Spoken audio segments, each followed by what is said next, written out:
routines that we get into, but some of us let work and everything else get in the way of one of the most important things in our lives. That's our relationship. So today we have relationship expert and founder of Something More, Julia McCurley, with us, and she is here to tell us how to date our mate. So Julia, what do we do to keep the relationships that we already have going?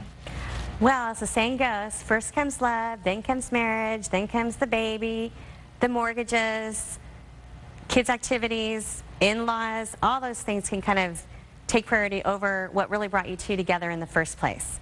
So my first tip, which may sound a little businessy, is to put your significant other on your to-do list. I find that when I'm counseling people, it's the little things that make a big difference. It's not the flowers, it's not the presents, it's did he pick up the dry cleaning, or did she remember, you know, that today's a big meeting day for him, and maybe call him and check and see how it went. Right, I like that, because everything that I have on my to-do list, I make sure to check off. So if I were to see that name pop up on there, I'd be... Exactly, and just I think you get busy at the office, or even at home for the women that work inside the home.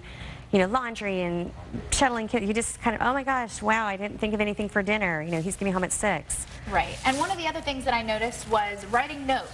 So yes. Tell me about the notes that you need to be writing. The note thing is really fun. It's almost like a diary of your relationship. So it's what my husband and I do. It's just like a surprise note. Like we never know when each other will write each other a note, and we leave it on our vanities. It could be something like, oh, I had a great weekend with you, or I'm looking forward to our trip that's coming up, or I just want to say I really appreciate, you know, how loving you are. Just little things. It takes 2 minutes. Yeah, it really does take 2 minutes, and I can definitely see how a note would make all of the difference. So what else? What are some other things that we can do to keep that relationship Keep going? flirting. Okay, so what are some ways to flirt with somebody that you've already got locked in? Honey, let's go take a nap. That's my husband and I code word. Nap.